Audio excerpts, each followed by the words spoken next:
released one of the largest changes to the design of the iPad lineup and continues to influence the design language of iPads today. However, with the design and internal specs from 2018, how does it hold up in 2024? Might it be time for an upgrade, or is the 2018 iPad Pro still as pro as its name suggests? Hi, welcome to the TC. My name is David, and today we're going to be taking a look at the 2018 iPad Pro 12.9-inch in 2024. And we're going to be finding out if it's still usable today. I think I've personally hit my limits with this iPad, but does that mean it's not usable for most people today? That's what we're going to find out.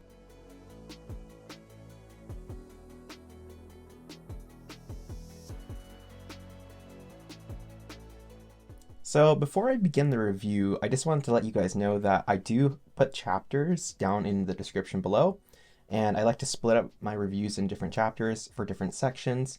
So things like the design and display, performance and usability, battery, etc. So if you're looking for a specific section or you're interested in this section, look in the description below, or you can watch for the whole review. It's up to you. So let's get into the review. So the first thing that I want to discuss is going to be the design and display. And the 2018 iPad Pros were the first iPads to feature the new design language that Apple uses today with the iPad lineup.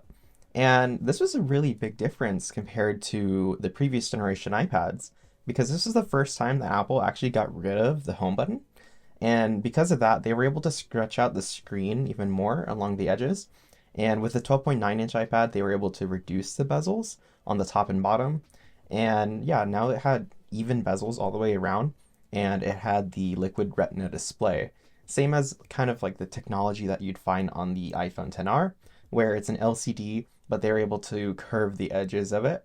And yeah, I mean, this iPad still looks fairly modern today. It's kind of hard to tell the iPads apart now, just because basically every iPad is using the design language from this generation iPad Pro. And yeah, I mean, that just shows you how ahead this design was. Now, this design is getting pretty old now, though. So there's rumors that they might be changing it with the next generation iPad coming out sometime this year. However, I do think that this design did age pretty well, and honestly, it looks like a brand new iPad still today. So it's a pretty good design. Now, because they got rid of the home button, this meant that they replaced it with the swipe gestures like the iPhone X. And honestly, it's been perfectly fine. They also added the swipe gestures onto the regular iPads anyway, so even if you had a home button iPad, then you could still use the swipe gestures like the iPad Pro in this generation. And yeah, I mean, it's what you'd come to expect from a newer iOS device.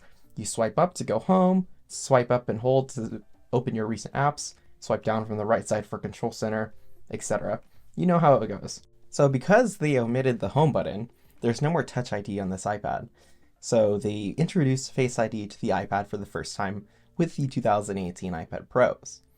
Now, the Face ID module is on the top of the device when you're holding it in a portrait orientation. And this is a little bit controversial today, because if you're doing something like a video call, your face is now on the side where, if you're wanting to look like you're looking at the camera, you're going to have to angle the iPad so that the camera's sitting in front of you, but now your screen's off to the right. So it's kind of a dumb design. And yeah, now they're fixing it with the 10th gen iPad. They put in the landscape orientation camera, but for now, even the newest iPad Pro still uses the same camera setup. So it's on the side, on the top. So yeah, I mean, that camera placement's kind of trash. One thing that's really good though is that Face ID works in every orientation that you're holding the iPad, unlike the iPhone. And I still don't get why the iPhone can't unlock itself if you're holding it on its side. And I mean, they've gotten a little bit better with that, but yeah, this iPad can do it from basically any angle. You could be holding it upside down and still able to unlock. So yeah, I mean, come on, let's just put that feature in, Apple. Like, what are we doing? Now, the design of the iPad Pro is basically kind of a flat slab. It's all aluminum on the back, and then there's some plastic for the antennas. And since I have a cellular iPad here, there's two antennas. There's one at the top and one at the bottom. If you had a Wi-Fi only iPad, then you'd only have the antenna line on the top. With the two antenna lines though, it kind of does remind me of the iPhone 6 design, if you remember, because it had the two antenna lines that goes across the top and bottom, and this has it too. So it's kind of a harking back to the iPhone 6 lineup.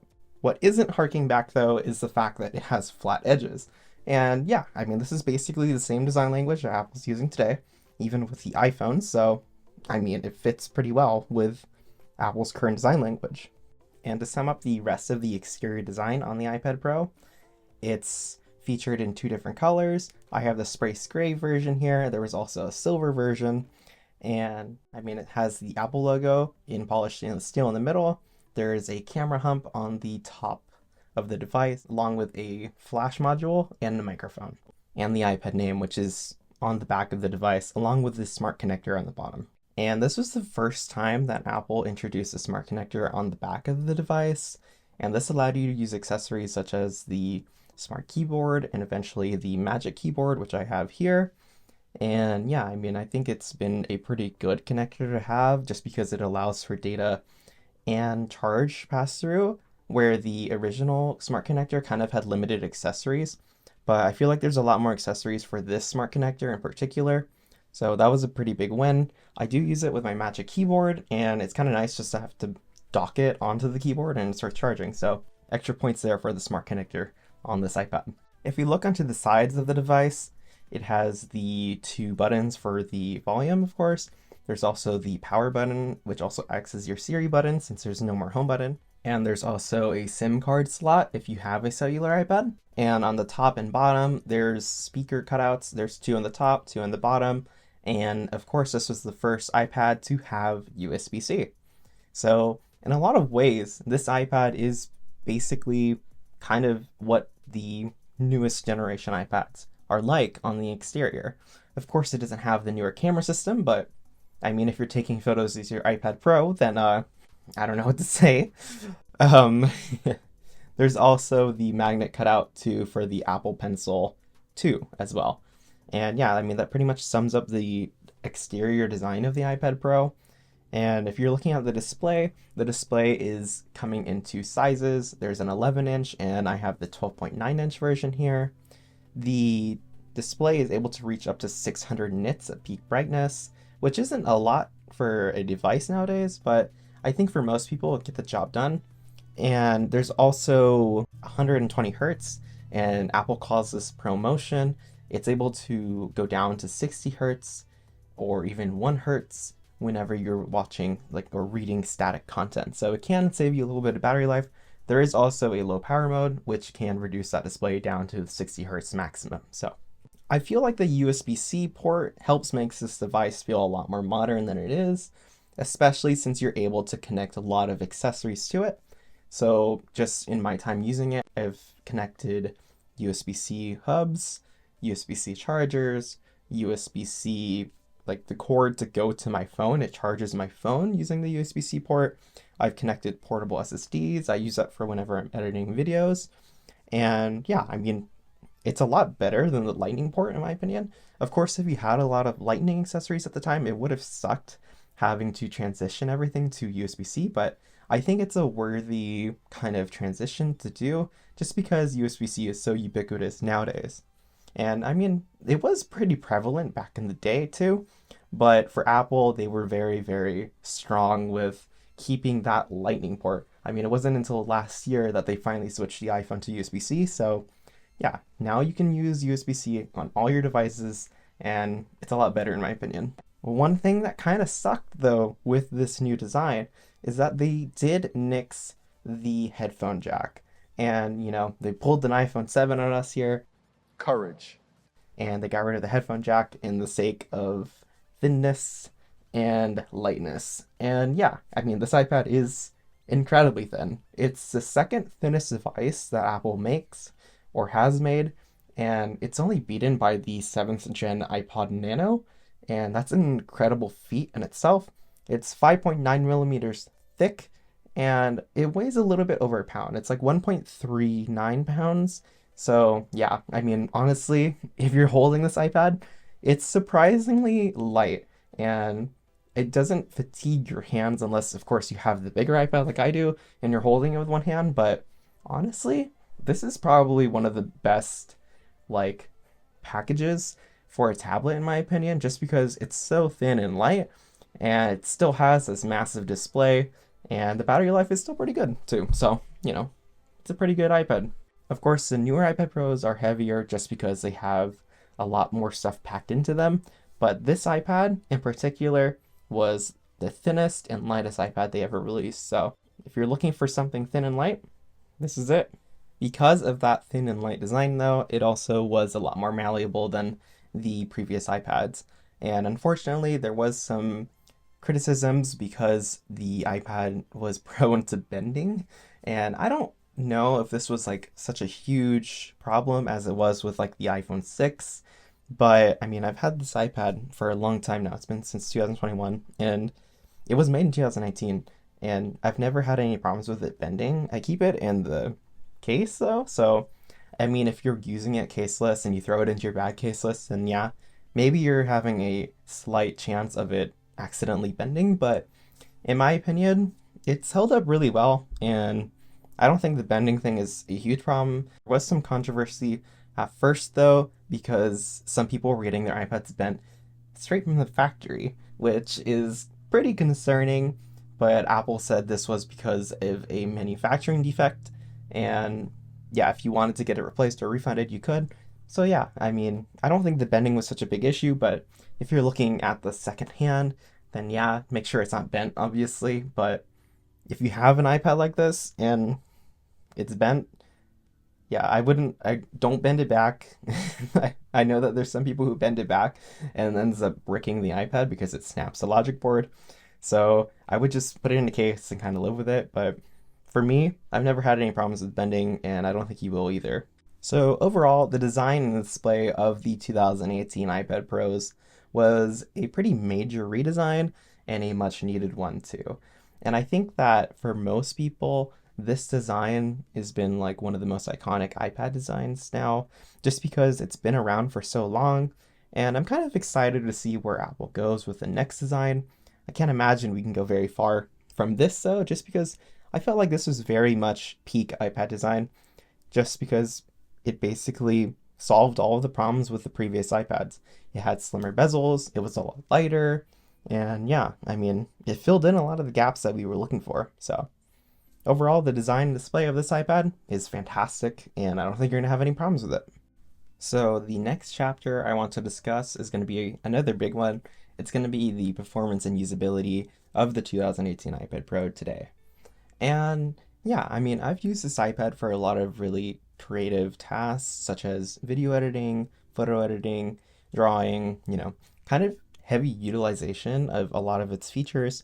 And honestly, for me, for the most part, this iPad's been pretty fantastic when it comes to the performance and usability of it. Of course, it sports the A12X processor, and this was a pretty huge jump from the A10X. And I came from an iPad Pro 10.5 inch, which did have the A10X, and yeah, honestly, this was like a night and day improvement, which is insane because this was only a year newer than the previous generation iPad. I mean, the A12X, it has a 8-core design with a 7-core GPU, and the bionic part of its name is because it's able to use all 8 cores together. And if you don't know how the Apple processor works on this iPad, it has 4 performance cores and 4 efficiency cores. So whenever you're doing kind of just mundane tasks like, switching apps or, writing in a note, then you're going to be using the efficiency cores. But if you're doing something like video editing, it's going to engage all 8 cores simultaneously, and that's where it gets its bionic name because it's able to use the 4 performance cores and 4 efficiency cores at the same time.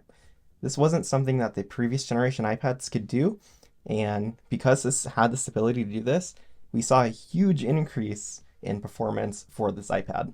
So overall, there was a 90% performance increase for processing speed and a 2 times GPU increase.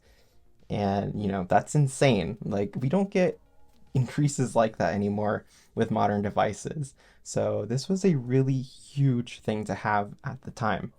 And, you really feel that difference today. When you're using this iPad, honestly, for most tasks, it feels like a brand new device. It keeps up with my 13 Pro Max, and that's a device from 2021. And this is an iPad from 2018. So, just put that in perspective. There is one caveat, though, to this iPad's performance, and that's going to be its RAM.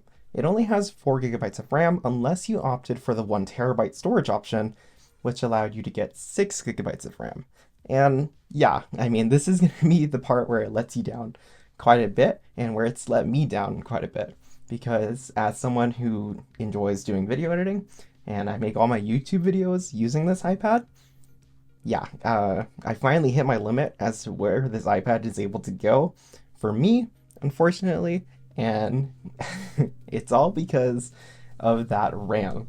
So I use LumaFusion to edit my videos, and currently I'm recording on a Canon R8 camera, and I'm recording in 4K at 24 frames per second at a lower bitrate. And the reason why I'm using a lower bitrate is because this iPad has a lot of trouble rendering the video from this camera. So I found that out the hard way when I was making my 13 Pro Max review, and I could not render the timeline. And yeah, I've never had this problem before with a project on this iPad until I started using C-Log video. And it's really unfortunate because I would prefer to use C-Log video just so I can get the best colors out of this camera, but I'm forced to use the lower bitrate, and I'm also forced to use just whatever color profile that the camera's putting out. So yeah, I mean, for me, just not having enough RAM kind of sucks just because I want to be able to do certain things with this iPad and it can't just because it doesn't have enough RAM. For most tasks and for most people, the 4 gigabytes will be enough, but for me, I do wish it had the 6 gigabytes and I wish it wasn't limited only to the 1 terabyte option. I have a 256 gigabyte option on my iPad Pro, and I think that's going to be the sweet spot for most people just because the base model, honestly, I'm going to say it, it sucks. Like, there's no reason anyone should be getting the base model 2018 iPad Pro because it only has 64 gigabytes of storage. And, you know, that was abysmal back in 2018, and it's just downright terrible today. And so I would opt for the 256 gigabytes like I did with this iPad. Apple kind of learned their lesson with the newer iPads offering 128 as the base model, but I think 256 gigabytes should be the new base model just because apps are becoming a lot bigger. We're storing a lot more stuff on our devices, so yeah, I would get 256 gigabytes just to be safe. And I mean, just because my use case meant that I couldn't edit my videos on this iPad as smoothly as I used to, doesn't mean that it won't be good for you. So previously, I was using my phone for all my videos and I was recording in 4K. There was a lot of 4K 30 and a lot of 4K 60. And yeah, I mean, this thing, it performed perfectly fine, but once you start giving it footage that has a much higher bitrate, or if you're trying to color grade footage that has basically a log profile, then you're really going to see this thing chug. And I mean, it's not just video, because I started editing my raw photos on this iPad using Lightroom, and with the .cr3 files, so it's not even like the full raw files. I'm using CRAW on my camera, and yeah, it sometimes will just outright crash on the apps trying to edit that. And this isn't a super high resolution camera. It's only a 24.2 megapixel camera. It is a little bit concerning that sometimes I'll have the iPad crash while I'm trying to edit photos from this camera, and they're not very big. Honestly, the ProRAW photos from my iPhone have a larger file size than the files from my camera, even though they're in RAW as well. So yeah, I mean, it just goes to show that like that 4 gigabytes of RAM really hinders the performance of this iPad. But, you know, for most people, you're not going to feel that performance decrease just because most people aren't using the same kind of setup that I am, and it's going to change based on your setup. If you're editing 1080p footage, then yeah, I mean, this should be no problem at all. My last video was recorded in 1080p because I just wanted to experiment and see, you know, how would that look and how would this iPad, you know, render that. And yeah, I mean, it basically had no real problems until I started putting in the B-roll. And then, so yeah, my solution for this now is to edit all of the A-roll first, do all my cuts, any color grading, any audio editing, and then I'll export that timeline, and then I'll start a new project, put that exported video into the new project, and then I'll put in all my B-roll and then export that project. So there's a lot of work involved now when it used to be a lot more simple. And yeah, I mean, that's one kind of huge downside now with this iPad. And I'm sure with the newer iPads with more RAM and the M1 and or M2 processor, this is like nothing to it. But for this iPad now, it is kind of getting old and it's showing its age. So that's one regard where I would say, yeah, this isn't the perfect setup anymore, unfortunately. For most applications though, this iPad is honestly fantastic. And I think for most people, they're not going to feel like they need to upgrade necessarily because they're not necessarily doing the same tasks that I am on it. Honestly, I love this iPad and it sucks. It really sucks only having 4 gigabytes of RAM because that's the one thing that's hindering it. And I just wish that they put 6 gigabytes of RAM as standard. Because yeah, I mean, I feel like 6 gigabytes would have made this iPad fantastic today. And yeah, it's just disappointing. It disappoints me that this only has 4 gigabytes of RAM standard. That's enough of my rant. Let's go on to the next chapter before I get even more sad thinking about this. So the next chapter that I want to talk about is a important one. It's the battery on the iPad Pro. And honestly, the battery life on this iPad has been pretty good, I would say, just because it's such a large battery. It's actually basically twice as large as the battery that's on my 13-inch MacBook Pro. And yeah, it shows like this iPad can last a pretty long time. Apple rates it for about 10 hours of usage with, surfing the web, watching videos, etc. And I would say that before, yeah, you could easily get 10 hours of usage out of it. Of course, now my iPad has seen some usage and I can't necessarily get the same 10-hour rating that Apple had. However, I still get a pretty good amount of battery life out of this iPad. And if we look at Coconut battery, we can see that this iPad was manufactured on May 20th of 2019. And yeah, that kind of just goes to show how old this iPad is. It's only a couple months newer than when it was first released. And yeah, this is a pretty good estimate as to showing how battery health can degrade over time. So if we look, it's holding about 83.4% of its original capacity, so it's fairly degraded now. It was a bit surprising that it only had 244 cycle counts though. And yeah, I mean, I never really let this iPad completely die, so that could be a good reason as to why. However, for that low of a cycle count and then having an 83.4% battery health and a battery that's from 2019, yeah, I mean, I think this is held up pretty well. I think where you're going to see a huge battery hit is if you're doing really intensive tasks, such as video editing or photo editing. And for me, if I'm editing a video, I can get maybe around 3 to 4 hours of usage on this iPad, which is actually still fairly good. It's a lot more I can get out of my MacBook, I can tell you that.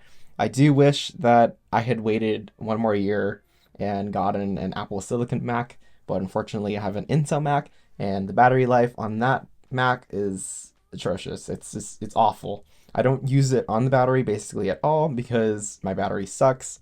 It literally, like 2 years ago, it was starting to give me the service recommended warning, and I only had like 130 cycles on it. So yeah, I mean, the battery on the Mac, not good. The battery on the iPad, fantastic. And I mean, yeah, of course, it's not going to last as long as it used to, but pop in a fresh new battery in this, and you can probably get that 10-hour rating again. I will say though, is that the display and processor does take quite a bit of battery if you're using it even charged, because I've edited videos on the charger and I've seen the battery going down some as I'm editing. And this is with my 87-watt charger, like the Apple one. So yeah, I mean, it does take quite a bit of power if you're doing intensive tasks, but for most people, I think you can get through the day easily with this iPad. You can probably get 2 days of usage out of it if you're not really doing anything crazy. The next chapter that I want to talk about is the speakers and microphone on the 2018 iPad Pro. And I have the 12.9-inch model, so it has the biggest speakers. And yeah, I mean, that really shows in its usage. So this was the first generation iPad where Apple put a woofer and a tweeter in each speaker.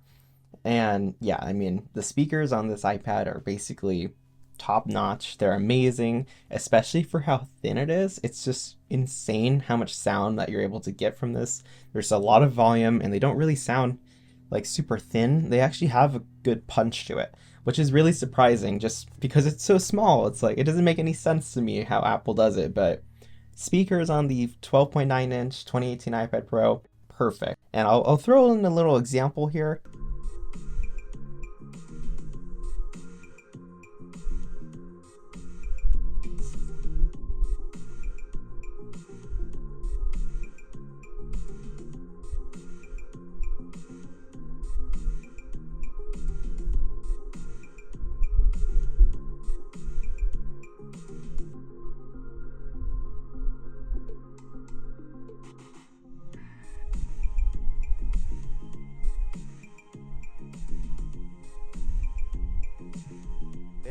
I mean, I use the speakers on this device when I'm editing video or listening to music, so yeah, I mean, it's just flat out good. The microphones, on the other hand, I mean, they're okay. There's 5 microphones in total, according to Apple, and I mean, for voiceover stuff, they're all right. I think that they sound a little kind of like thin, but I mean, just hook up an external mic using the USB-C. You can use it for a video call perfectly fine, you know? I think the speakers on this device are amazing, and I think that you'll think that they're amazing as well.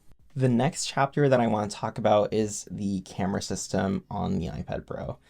And I didn't want to put too much time into this chapter just because it's a tablet, and I can't imagine many people are using the camera system for taking videos and photos outside. Please stop taking photos and videos with this tablet. Use your phone, please.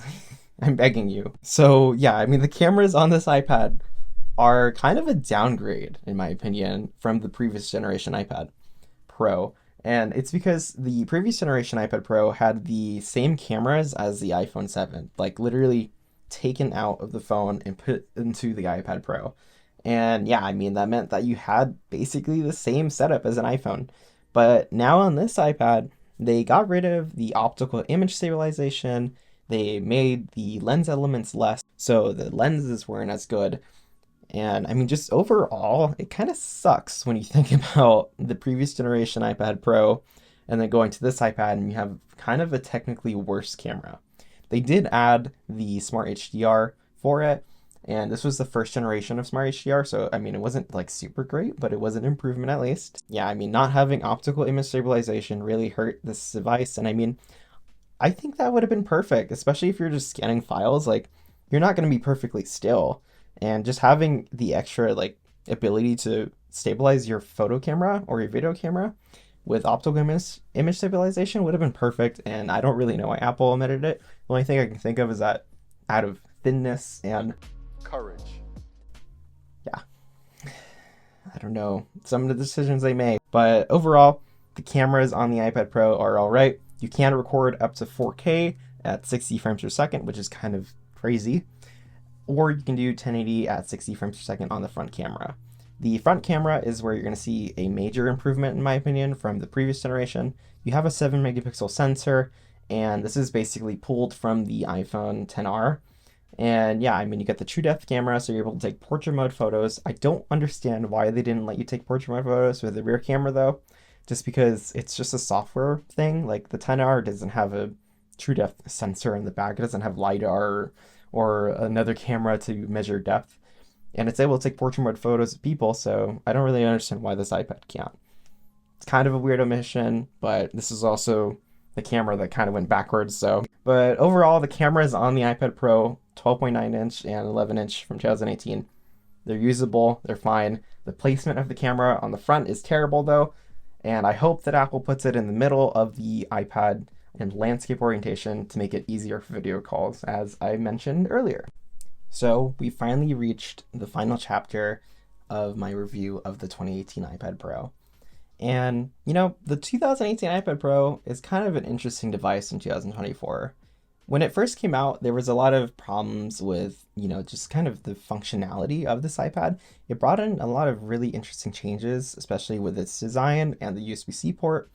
However, Apple was still marketing this product as a replacement for your computer, and it didn't even have the ability to connect a portable SSD to it, even though it had the USB-C port. But now the iPad Pro has really shaped up to be its own kind of niche device that's able to compete with a laptop in a lot of different ways.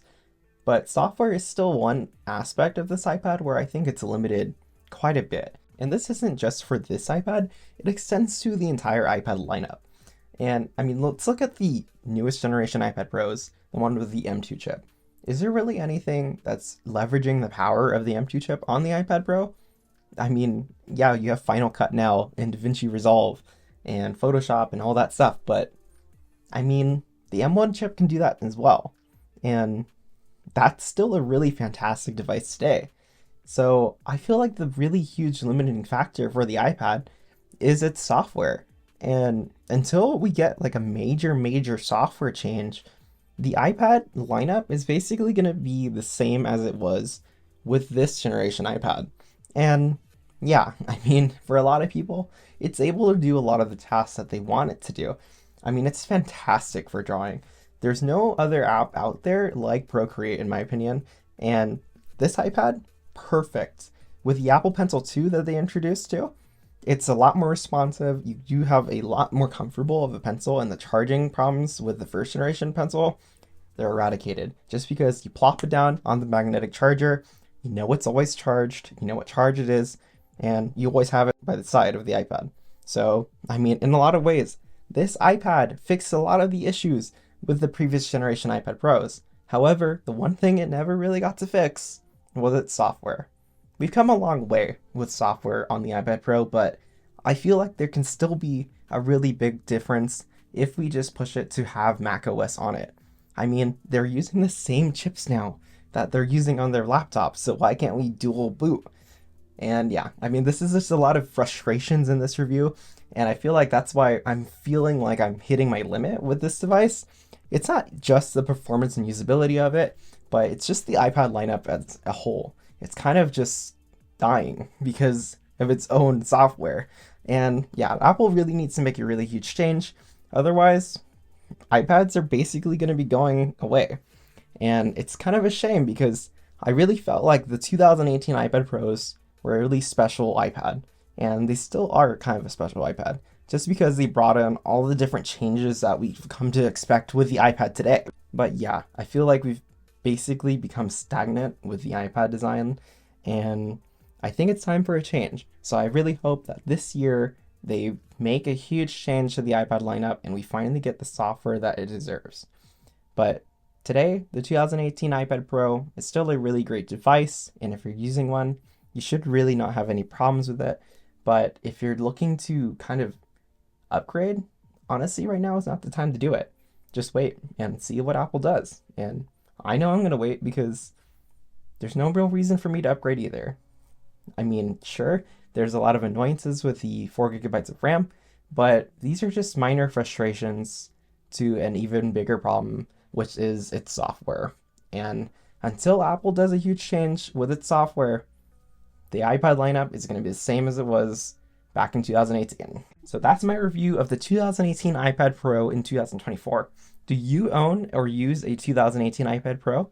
Let me know down in the comments below and how your usage with it has been. I'm really interested to see. And if you guys have any other questions, do let me know in the comments. I'll try to answer as many as I can. And yeah, if you liked what you saw, consider subscribing to see more content just like this. Thanks for watching, and I'll see you guys in the next video.